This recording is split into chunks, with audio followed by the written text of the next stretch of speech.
A civilização dos negros, a grande tribo no Brasil e em Angola.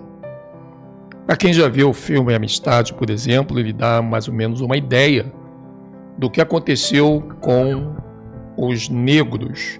Eu estou falando a palavra negro porque negro não é a cor, mas foi o nome pejorativo, assim como astecas, maias e incas.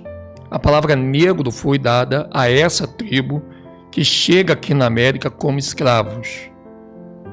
E informações muito fortes dos escravagistas que escravizaram esse povo se encontra também no livro de Gustavo Barroso, no 6º volume da História Secreta do Brasil.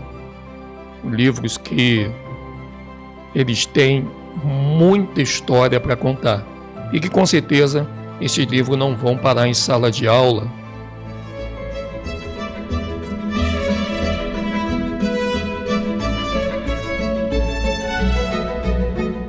A partir do momento que você conhece a história desse povo que aqui foi escravizado, você vai entendendo como que a própria escritura ela vai confirmando essa escravidão dos 400 anos. Os astecas, maias e incas, e a união da chegada desse povo negro, os negros, pejorativamente chamados dessa forma, para rebaixar o seu status de um povo que vem da linhagem de reis. E muito se tem a ver com essa imagem, a grande imagem do Rio de Janeiro. Baía da Guanabara, aonde aí foi a recepção como anfitriã da última tribo que chega aqui no Brasil e na América.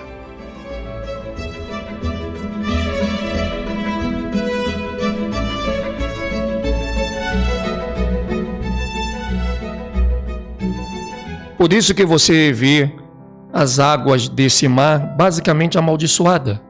Quando você chega ali na Baía de Guanabara, é impossível você tomar banho naquela região.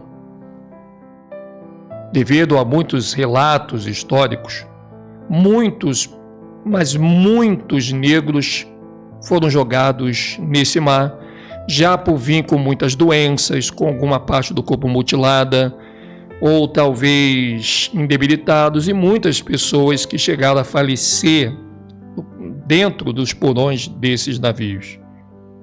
Negros e portugueses, espanhóis, ingleses, franceses e holandeses. Através do caminho de Pedro Álvares Cabral, que veio a estar junto com esses negros para fazer e reconstruir a história, porque afinal de contas, da mesma forma como o Hernando Cortés e os franciscos, principalmente o Pizarro, eles enganaram aos reis dos astecas, maias e incas, os negros, que eram os últimos, a última tribo a sair de Jerusalém, também foram enganados pelos europeus e colocados dentro dos navios.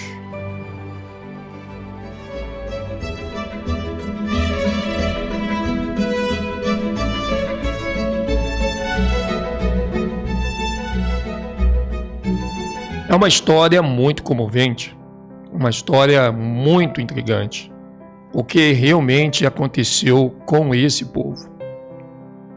Os negros, a grande tribo de Jacó no Brasil e Angola, é ocultado basicamente de toda a humanidade. A humanidade não tem noção de como que esses negros que são descendentes de escravo são eles a última tribo falada na Bíblia.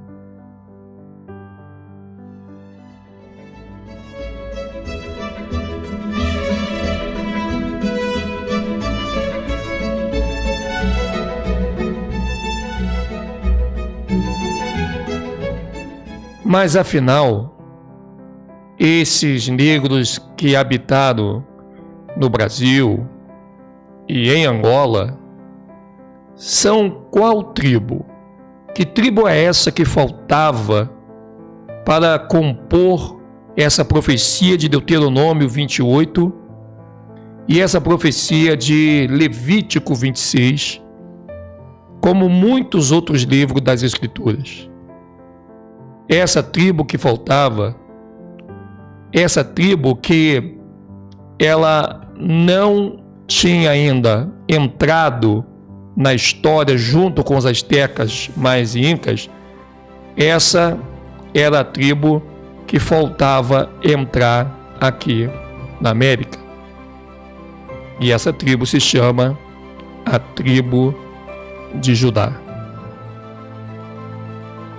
Uma tribo que assistiu à morte do Salvador do madeiro, que gritaram sacrifica-o, mate-o, mentindo para Pôncio Pilatos, se unindo aos escribas e fariseus e negando totalmente a divindade celestial do nosso amado Yahushua e do nosso Melquisedeque, rei de Salém.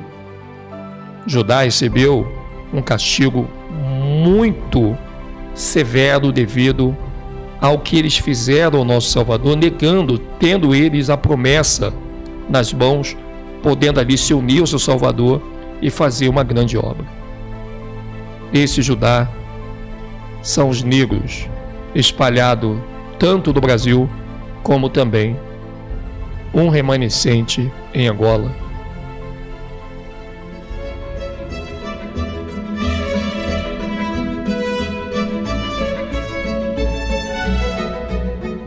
Então, você talvez seja aqui no Brasil um descendente de Judá, da Bíblia do Almeida, ou talvez da tribo de Azer.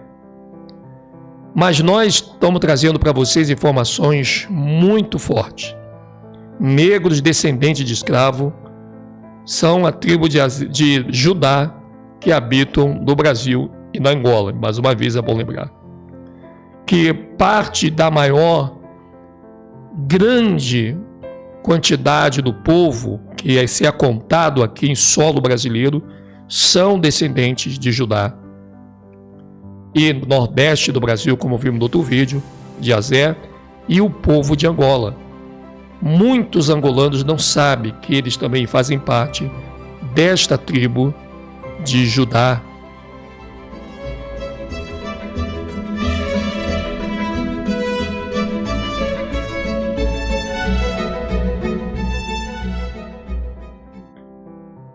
Os reis dos negros sempre foi Davi. Embora muitos dos povos pretos do Brasil não tenham essa informação. Eles não sabem que Davi é o seu rei direto, pelo qual Iarro o vai levantar com antecedência para mostrar a esse povo o quanto que eles ficaram enganados e confusos. Iarro há de mostrar que o povo negro que vieram como escravo padeceram e ainda padece por muitas injustiças, preconceitos e até mesmo sendo ignorados pela sociedade dos burgueses, a ponto de serem dados como pessoas que não têm oportunidade 100% na colocação da calçada do sucesso, e muitos até não desfrutam, na verdade, de uma vida próspera.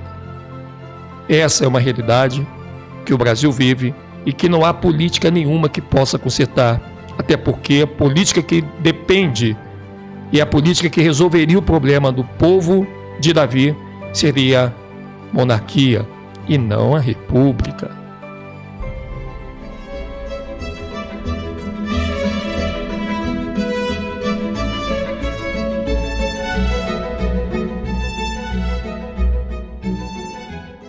Essa informação, essa história, elas não são contadas de maneira nenhuma dentro de sala de aula.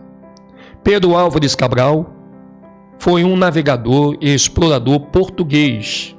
E sabemos que Portugal, naquela época, era a Espanha disfarçada. responsável por encontrar em 1500 as terras pertencentes ao Brasil. Ele nasceu em 1467 no castelo de Belmonte, na Beira Baixa, em Portugal. A falsa Espanha, que entrou para o Brasil com esse nome para que eles pudessem mudar totalmente o rumo da verdadeira história que eles não querem que nós venhamos conhecer.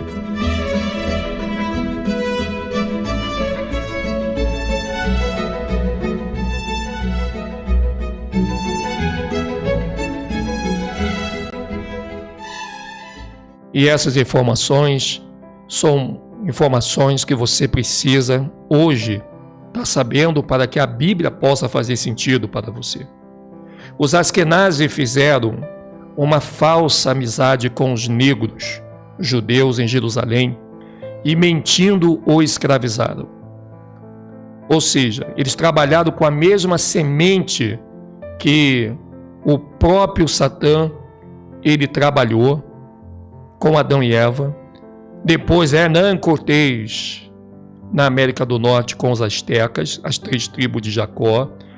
Depois o Fernando trabalhando na América do Central com os maias, que são as 6 tribos de Jacó. E depois também com o Fernando Pizarro, né, Francisco Pizarro, perdão, trabalhando aí com os Incas, que é a tribo de Azé, e agora Pedro Álvares Cabral lidera nessa entrada com os Askenazes. Eles fazem então a mesma tática da falsidade, fazendo-se amigo dos negros ou dos pretos judeus na Jerusalém, para trazê-los juntos para a escravidão.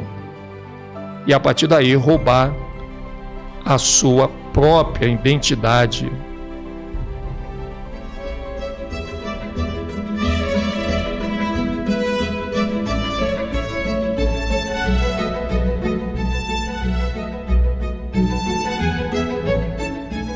Uma história que não está tão escondida. Se você gosta de ler e não quer ser enganado, busque a sua história nos livros de Gustavo Barroso e de muitos outros personagens, autores, que escreveram com grande exclusividade uma história que não pode jamais ser ocultada. Foi uma escravidão dolorosa. A tribo de Judá quase foram dizimadas da face da terra, assim como todos os seus outros irmãos, astecas, maias e incas. E se não é a mão poderosa do nosso Yahweh, do nosso Criador, talvez essa tribo não existiria mais. Nós pensamos por muito tempo que os verdadeiros judeus são esses que estão batendo cabeça lá em Jerusalém. Mas na verdade eles são os Askenazes, da linhagem de Jafé. Cumprida uma profecia de Gênesis 9, 27. Alargue Deus a Jafé e habite ele na tenda de Sem. E hoje, os europeus habitam na tenda de Sem, mas não todos os europeus, mas uma linhagem que se acha melhor do que os seus irmãos que vêm de Jafé. O povo do sangue azul, os que se acham os carolíngios, ou quem sabe a raça ariana. Um povo que se misturou com o sangue dos próprios que formam no subterrâneo a sociedade do Vril. O pé de barro, o povo do príncipe que adivinha, do livro de Daniel, capítulo 9, 26, fazendo a vontade da sociedade do Vril subterrânea, a fim de trazer o seu governo e o seu último governo, o Criador da República, Lúcifer, o Anticristo, que governará com o seu próprio governo criado no céu, aonde de lá foi expulso, por tentar deslumbrar e querer entrar com esse governo de terror. A tribo de Judá, ela está acordando, do Brasil e da Angola, e juntos acordando todos os seus irmãos, como a tribo de Azé e todas as outras da América Central e da América do Norte, que serão os últimos a serem acordados em todo o mundo. Nós vamos trazer também o povo branquinho, a igreja de Arro, os descendentes de Jafé, que Arro separou e que também quase foram dizimados da terra. Será o nosso próximo vídeo, o povo branco de Arro, que a Bíblia chama de igreja, onde igreja não é templo de pedra, mas são pessoas que, a partir de Paulo, conheceram a verdade, reconheceram a promessa e tiveram a missão de a levá-la para o mundo todo. Fique ligado, porque muitas informações serão de grande valia para libertar a humanidade da mentira. Porque conhecereis a verdade, e a verdade vos libertará.